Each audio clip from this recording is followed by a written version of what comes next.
So you're the only NBA player that won Most Improved, and you're in the NBA Hall of Fame. So what is that like?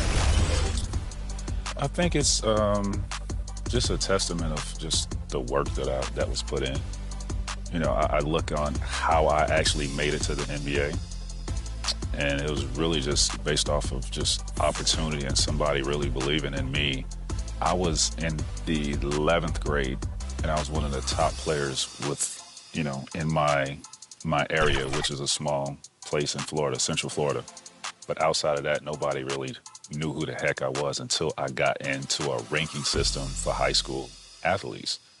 When I got into that ranking system, I became the #1 player, and this happened over a matter of a few months, right? Gets drafted, go to the Toronto Raptors, 3 years of learning, and then I burst into stardom because I get the opportunity to be, you know, a franchise player.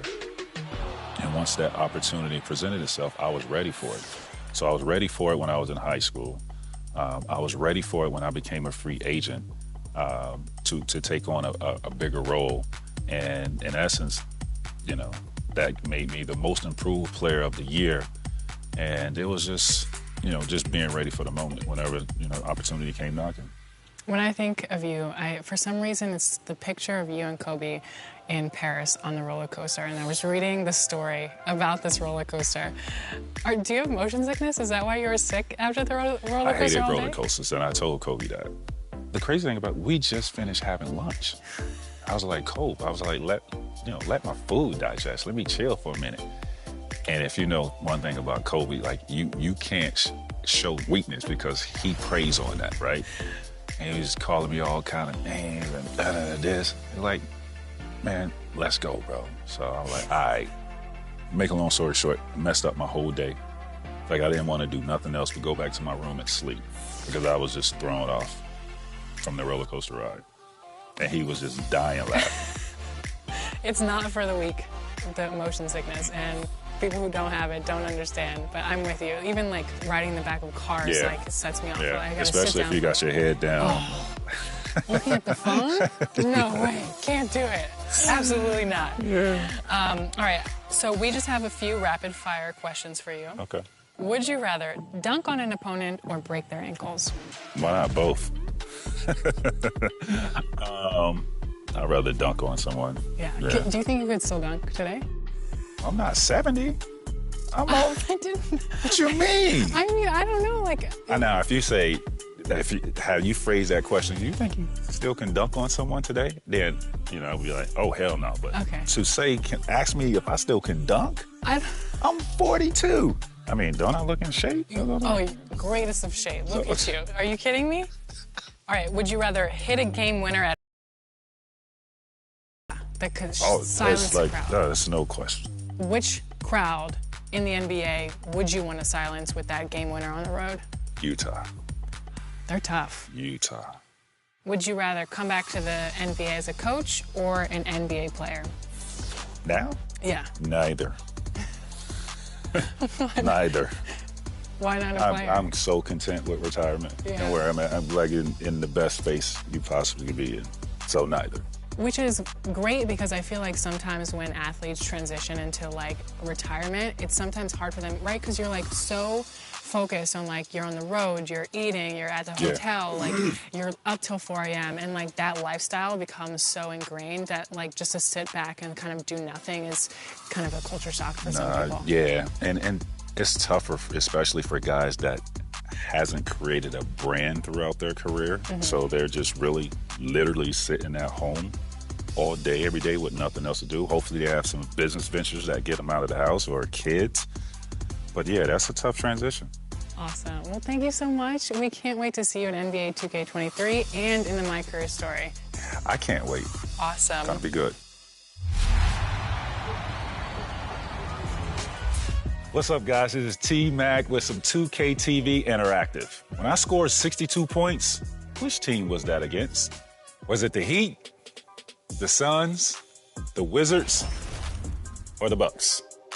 McGrady with a clear path to the hoop.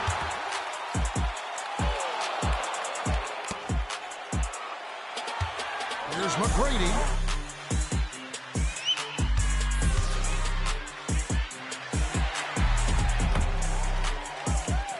If you answered the Wizards, you're correct.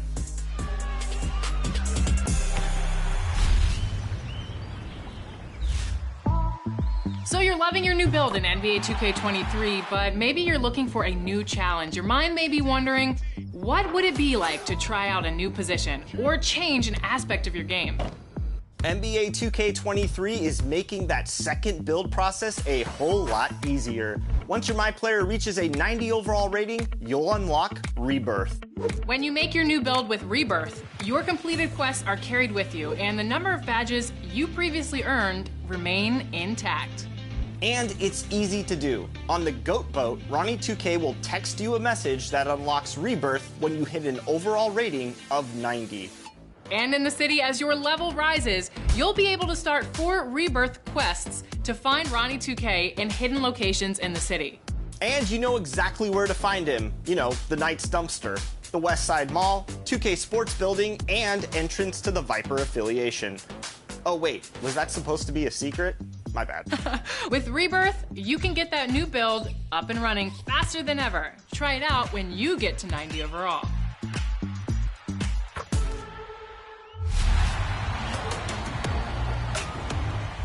If you were lucky enough to attend a Chicago Bulls home game in the 90s, then you know that Ray Clay made every Jordan moment that much more memorable. And now in NBA 2K, Ray is bringing those moments to life again. Here's Ray talking about his experience.